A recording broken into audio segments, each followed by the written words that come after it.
Hey guys, Shot the Monkey here. So, another video for you. This one's going to be a little bit different. Sort of on the same theme for the last video I posted. I've been playing quite a bit of Water Tanks Blitz again recently. I don't know if it's a phase or I just really like the game, I want to go back to it. But a vehicle turned up on sale recently in Water Tanks Blitz, which is the T-55A. So it's the Tier 9 Hybrid Nation Premium Medium Tank. And I know the last time this came up, and most of the times this has come up, a lot of people have just, at least for the Blitz side, have said, well, why would you ever buy that? It's the same as the T-54 pretty much. Just get the T-54 in the tech tree and put an enrich on it and you'll get the same thing. And in some cases, yeah, you could say that, but I don't entirely agree.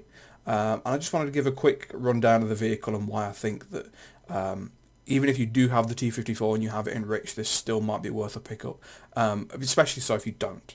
But we'll get to that later on. So I just want to give you a quick rundown of at least the stats of the vehicle, how I've got it set up. So you're looking at 1650 hit points. Hull armour on the front is 100mm thick, on the side is 80, on the rear is 45. Turret front is 180, sides are 200, rear is 160. Chance of fire when the engine is hit is at 12%. View range for the vehicle is 298.3, at least with my current equipment setup. Concealment is 40% while stationary, 33% while moving, 8% upon firing while stationary. The firepower, so for my setup I've got a damage per minute of 2,704 with a reload time of 6.88 seconds. I have an average penetration with my armour piercing round of 230. With the heat rounds I have an average penetration of 297 and 55 with the high explosive. And the average damage for my AP shells is 310 with high explosive anti-tank, or the heat rounds is 260 and the high explosive does 420. An aiming time of 3.4 seconds, again with my equipment on. A dispersion at 100 metre of 0.321. And then depression and elevation angles for the gun. Elevation of 20 degrees, depression of 5 degrees. That'll be the killer, but if you're used to Russian medium tanks, that'll be normal for you.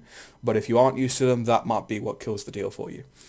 Moving on to manoeuvrability, top speed of 56 and a reverse speed of 20, it was in kilometres an hour. An average speed of 39 kilometres an hour, power to weight ratio of 23 horsepower per tonne. It's a 35 tonne vehicle, its turret traverses at 52.77 degrees per second, and its hull traverses at 60.18 degrees per second. Again with my equipment, I'll show you that after this. We've got a terrain crossing capacity of 109, a ground crossing capacity of 99, and road of 109, ground of 99, and water of 68, with an 805 horsepower engine. So there's the stats. I'll bring you through the equipment. As you can see here, I haven't got everything unlocked. I'm missing just one equipment slot for this vehicle. So for combat power, I've gone for the improved penetration on all my shells rather than the quicker reload. The quicker reload might be good for you. Extra 203 damage per minute could be nice. Drops the reload time down to 6.4 seconds, what I've currently got it as. But for me, because I know this thing suffers from penetration being quite low with the AP rounds, I thought boosting those would always be good. It gives you a really nice boost to the high explosive anti-tank rounds. It gives you an extra 27mm of average penetration, so it goes from 270 to 297, nearly 300, which is nice.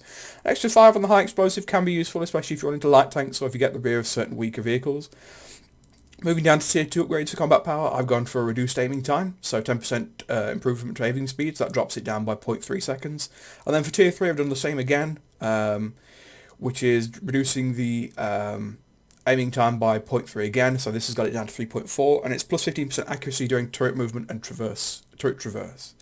For vitality, the first tier, I've gone for defense system, so it reduces the chance of engine damage, chance of crew injury, and the chance of ammo rack explosion. For tier 2, I've gone for improved hull and turret arm by plus 4%.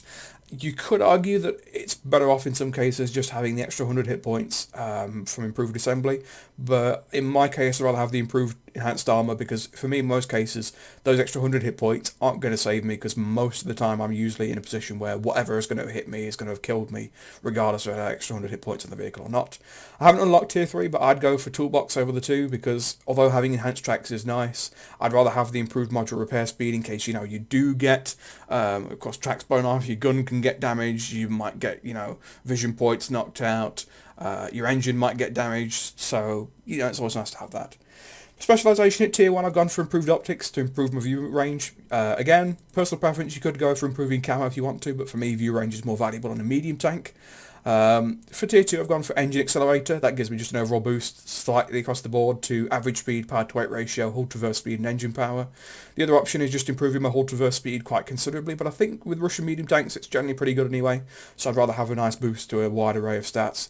And then for tier 3 I've gone for high-end consumables. Again, personal preference, both these are just as useful, either reducing the amount of time you have to wait between each cooldown use or improving the duration of consumables, and for me that applies just to my reload speed booster for the main gun. Usually if I'm popping that, it's because I've got one or two targets to engage at the same time, or I know I'm going to be firing the gun quite a lot. If you put it for reduced consumable delay, so consumable delivery system, so you have a shorter cooldown, that you might want to use if you know you're just going to get into a quick 1 versus 1 and you want to get a guy finished off quickly.